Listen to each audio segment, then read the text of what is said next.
दोस्तों, मैं शारी प्रदीप और हमारा चैनल टेलनो में आप सभी का एक बार फिर से हार्दिक स्वागत है।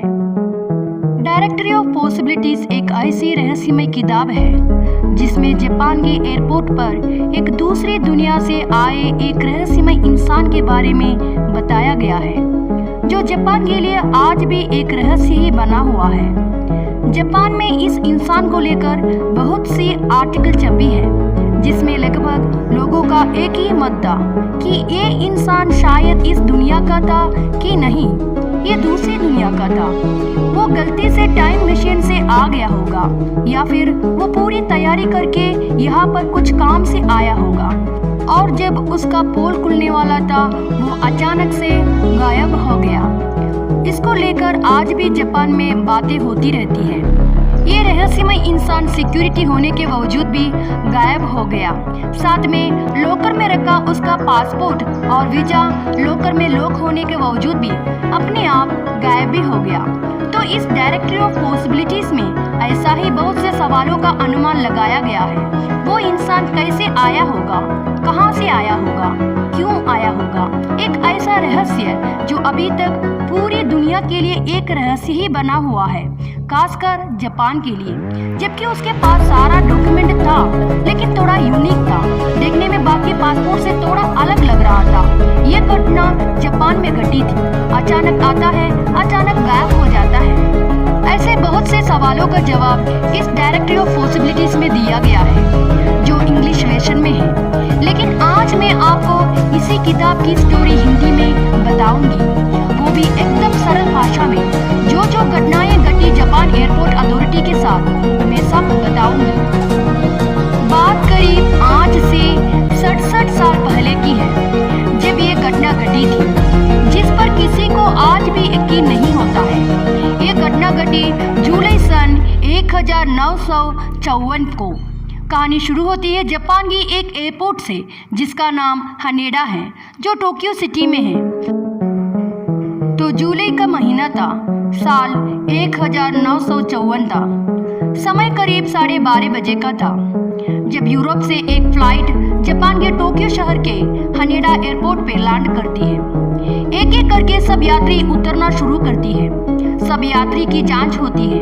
सबका आईडी कार्ड, पासपोर्ट, वीजा वगैरह जापान के एयरपोर्ट अथॉरिटी के एक्सपोर्ट के द्वारा बारीक से जांच की जाती है। तब एक शख्स जांच अथॉरिटी के पास आती है, जो उसी फ्लाइट से उतरा था। और जब इमिग्रेशन काउंटर पर इमिग्रेशन ऑफिसर उस शख्स का पासपोर्ट, वीसा और बाकी डॉक्यूमेंट्स चेक किया गया, तो उस शख्स का पासपोर्ट और वीसा देखकर ऑफिसर हैरान रह गया, क्योंकि पासपोर्ट में जिस देश का नाम था इमिग्रेशन ऑफिसर ने कभी सुना ही नहीं था, ना ही कभी मैप पर देखा था। एक पल के लिए इमिग्रेशन ऑफिसर ने सोचा, वर्ल्ड इतना बड़ा है, हो सकता है कहीं ना कहीं ये देश होगा ही। लेकिन फिर भी जब तक देश का नाम कंफर्म नहीं हो जाता, उस शख्स को ऐसा ही नहीं छोड़ सकता था। उस शख्स के पासपोर्ट में जिस देश का नाम लिखा था वह था टोरेट।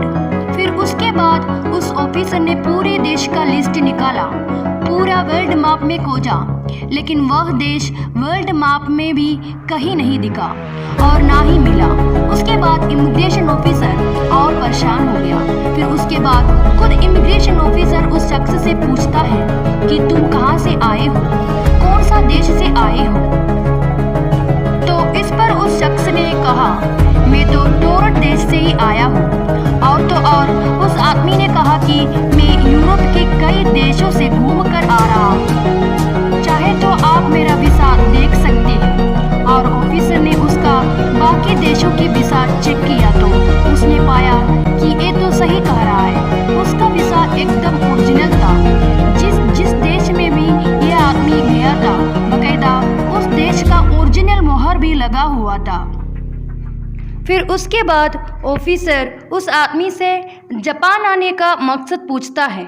तब उन्होंने एक बिजनेस के सिलसिले में जापान की एक कंपनी के कुछ आदमी से मिलने आया था, ऐसे बताता है, और उसने कंपनी का नाम भी बताया था। उसके बाद जापान अथॉरिटी उस शख्स के बताया अनुसार उस कंपनी से जाकर बातचीत करती है, लेकिन कंपनी वाले उसे पहचानने से इनकार कर देता है। जापानी अथॉरिटी को उस पर शक होने की वजह से उन्हें एक होटल के कमरे में रखा गया था। इस कमरे को सिर्फ एक ही दरवाजा था जिस पर सिक्योरिटी गार्ड को बैठा दिया था।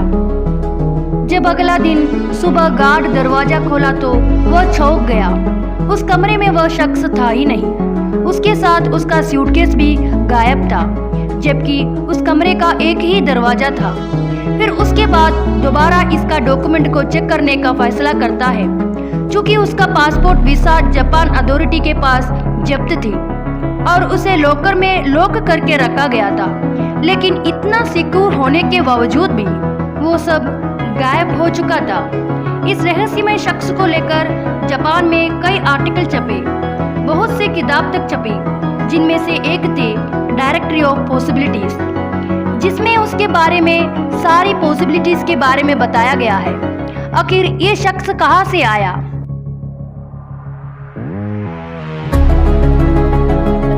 हो सकता है ये शख्स दूसरी दुनिया से टाइम मशीन के जरिए टाइम ट्रैवल करके आया होगा। अगर आपको हमारी ये वीडियो अच्छी लगी कमेंट करके इसे लाइक और सब्सक्राइब करने का विचार करें। तो चलिए दोस्तों, मिलते हैं और एक अमेजिंग वीडियो के साथ।